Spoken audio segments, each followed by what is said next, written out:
Welcome to Take 5, your 5-minute inspirational message from Solid Rock Drogheda. Yesterday in Take 5, I was sharing about the Apostle Paul and how he boasted in his weakness in response to those who were putting him down and boasting about how impressive they were and boasting about their strengths. And we quoted that verse where God says, "My strength is made perfect in your weakness." But Paul then says something else that most of us, I think, would find very hard indeed to say.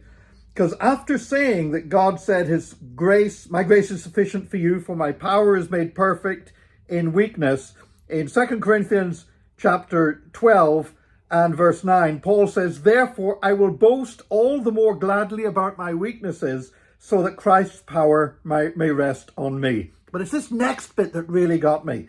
"That is why, for Christ's sake, I delight in weaknesses, in insults, in hardships, in persecutions, in difficulties. For when I am weak, then I am strong."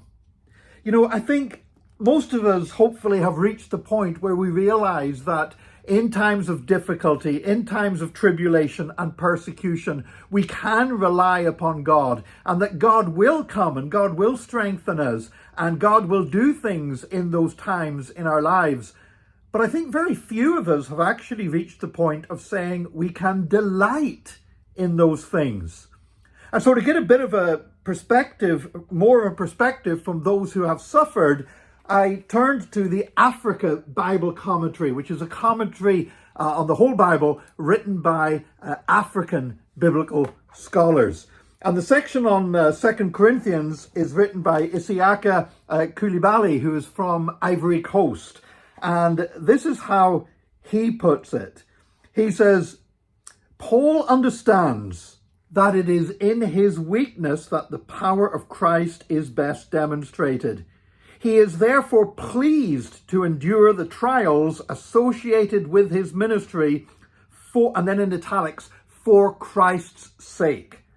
We too find the more we recognize we are weak and try to depend on God, the more we experience his power."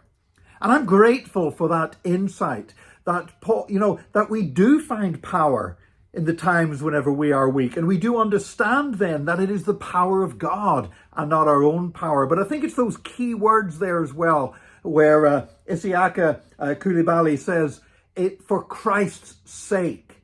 You see, there are sufferings that are not for Christ's sake. There are sufferings that just sometimes bad stuff happens and there seems no point to it. There are sufferings, of course, that we sometimes create by our own wrong decisions and our own foolish actions. But then there is suffering that comes for the sake of Christ. And that's the suffering. That's the weakness that Paul's talking about. He's not just saying, "I'm going to rejoice in suffering because I had a bad day." But he's saying, as I suffer persecution, as I suffer hardship for the sake of Christ, I will rejoice because God is going to move mightily in those circumstances.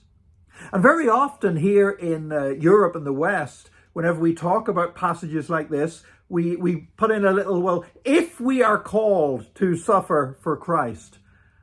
I personally don't believe that there should be an if there.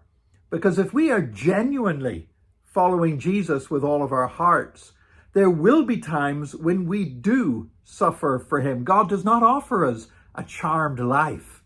And whenever we suffer hardship for his sake, those will be the times whenever God's strength is made perfect in our weakness.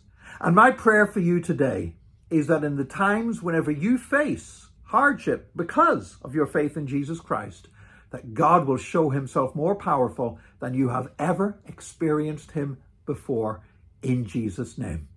God bless you today. Join us again tomorrow for another Take 5, your 5-minute inspirational message from Solid Rock Drogheda.